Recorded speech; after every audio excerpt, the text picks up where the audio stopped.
그래서 지금 이 고난주간 십자가 유산 그리고 다음 세대가 이 크리스천들에게 어떤 계기가 될 수 있을까요? 저는 우리 성도님들도 중요하지만은 특별히 고난 주간의 말씀으로 그리고 성도님들에 대한 권면으로 함께하는 우리 목회자들과 교회 리더들에게 특별히 이 말씀을 당부를 드리고 싶습니다.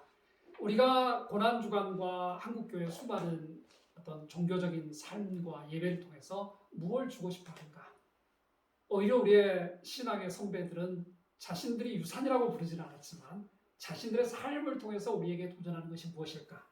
저는 그게 그분들이 원했고 우리 리더들이 살아가야 될 것들 중에 가장 중요한 것이 정신을 전달해 주는 것 같아요. 우리가 종교적 용어, 신학적 용어로 말하면 신앙의 원리죠. 원칙, 정신, 마인드. 우리는 가이드라인을 제공해 주는 거지 그들의 삶을 대신 살 수는 없잖아요. 엄마 아빠가 나이가 50만 돼도 엄마 아빠가 이야기를 하면 애들은 라떼라고 말을 안 듣습니다.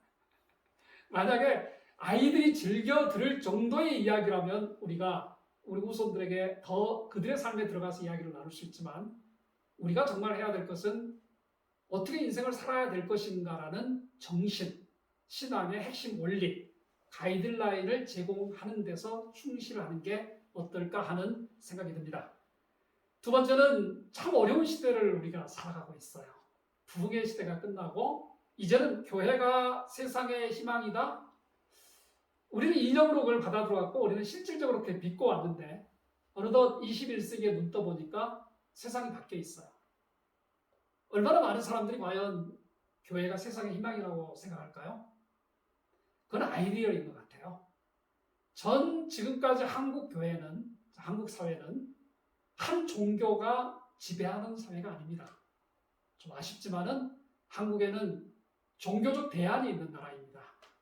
우리가 미국이나 유럽을 생각할 때는 종교하면 기독교인 경우가 대부분이지만 한국은 종교하면 기독교는 이제 150년밖에 안 된 신흥 종교고요. 유교가 있고 불교가 있고 토속 종교가 있습니다. 자, 이런 상황에서 우리는 어떻게 살아야 될까요? 우리는 우리가 스스로 교회가 세상의 희망이다, 유일한 희망이다. 물론 우리는 그렇게 믿습니다. 믿는 것과 그 믿음을 이루어가기 위해서 노력하는 것은 별개잖아요. 우리는 오히려 다시 이렇게 우리가 돌을 맞고 정말 교회 다닌다는 게 명함을 내밀지 못할 어려운 시기에 처한 지금 우리는 다시 밑바닥에서 다시 시작하면 어떨까요?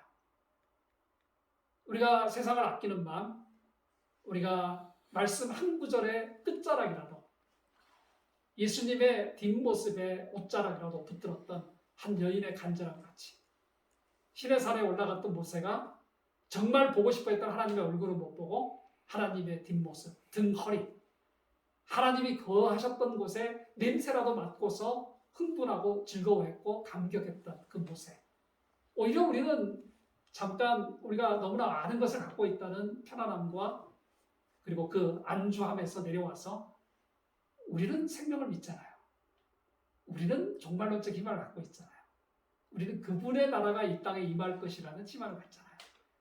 다시 밑바닥에서 시작해보면 어떨까요?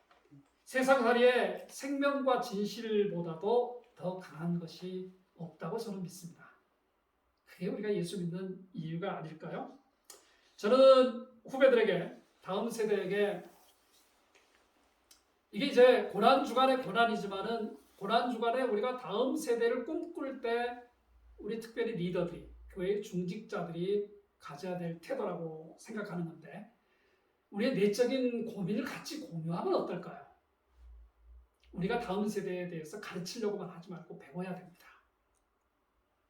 삶의 지혜는 많지만 이 시대에 대한 통찰력과 본질과 원칙을 현실에 적용할 수 있는 flexibility, 유연성은 다음 세대, 젊은 세대일수록 더 크기 때문입니다. 그렇다면 우리가 좀 배우면 안 될까요? 로마의 속담처럼 자, 젊은 아이들은 힘이 있지만, strength, 힘이 있지만 노인들은 지혜를 갖고 있습니다. 다음 세대를 준비하는 것은 우리 선 세대들의, 앞선 세대들의 일방적인 시혜가 아니죠. 오히려 우리가 제공할 것과 우리가 그들로부터 배워야 될 게, 이게 마치 중세의 암울했던 종교적 현실을 타파하고 종교개혁의 새바람을 일으켰던 마틴 루터가 평생 가장 좋아했던 테이블 토크, 탁상 담론이 필요한 시대입니다. 예배만 3세대가 같이 드리는 문화를 만들지 마시고, 굉장히 중요하잖아요. 할머니 세대, 아버지 세대, 아이 세대가 같이 예배하는 것도 중요하지만 다음 세대를 준비할 때 우리는 할머니 세대, 할아버지 세대, 우리의 엄마 아빠 세대, 아이들 세대가 같이 공유하고 꿈꿀 수 있는 틀을 좀, 기회를 만들어가면 어떨까요? 그렇지 않고서는 절대 다음 세대를 걱정하는 게 우리 자신들의 염원으로 남을 뿐이지 그들에게는 관심이 없어질 것입니다.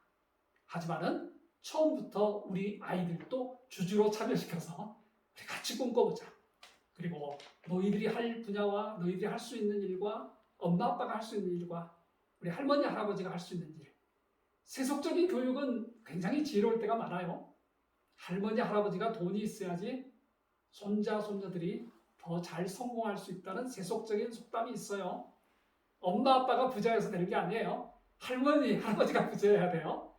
우리가 세상을 따라가진 않지만 세상의 지혜는 가끔 배울 필요가 있잖아요. 뱀같이 지혜로우라는 말은 이때 쓰는 게 아닌가 하는 생각이 들어요. 두 번째로는 교회 목회자의 이념이 아닌 그리스도의 이념, 그리스도의 정신을 다음 세대에게 전달하는 게 되게 중요한 것 같아요.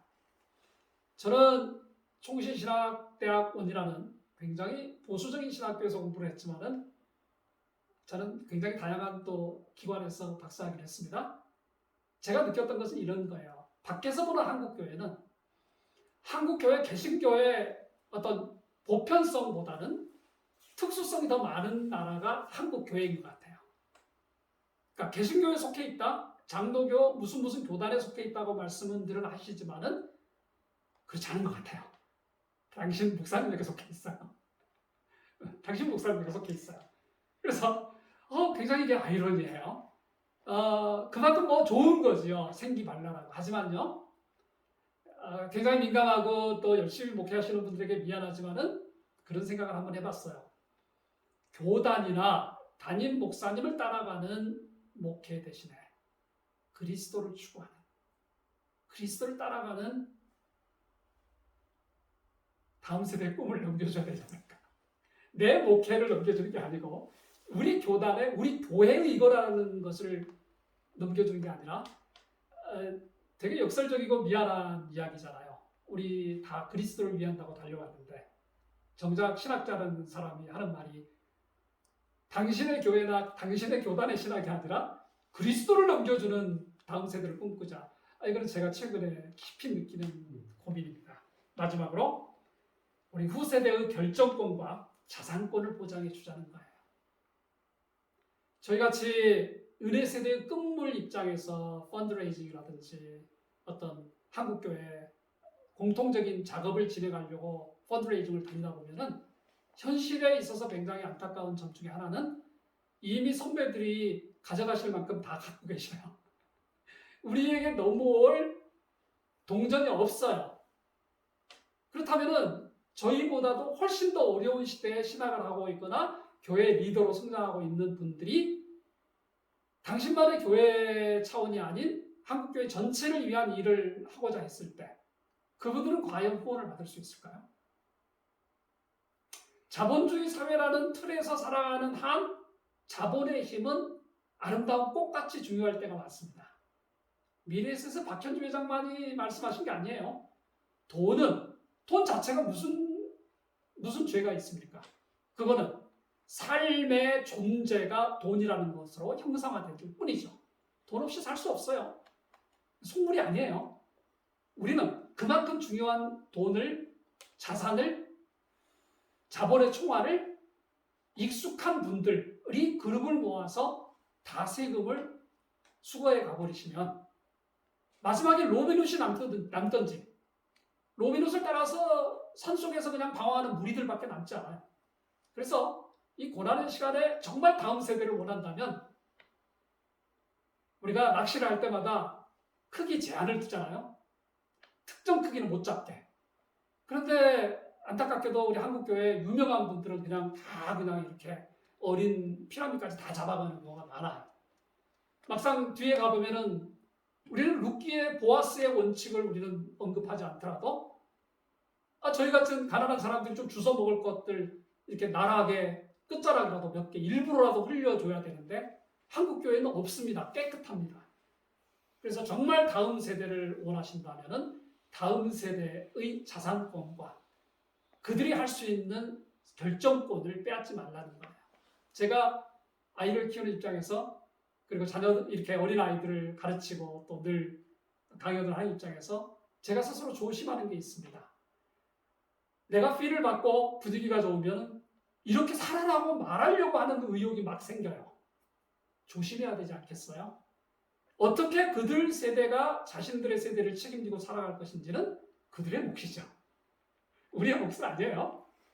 그래서 이 점에 있어서 다음 세대를 정말 원한다면은 역설적으로 우리의 열정이 아니라 우리의 고난과 우리의 포기가 우리가 뭘 많이 배워서 가르치려고 하지 마시고 자꾸 주입하려고 하지 마시고 그들이 생명력과 창의력을 살려낼 수 있도록 우리는 원칙과 그들이 일하려고 했을 때 거지가 되지 않도록 자산과 자본과 가능성과 인맥을 남겨주는 게 우리에게 있어서 가장 소중한 다음 세대 준비법이 아닐까라고 생각합니다. 네.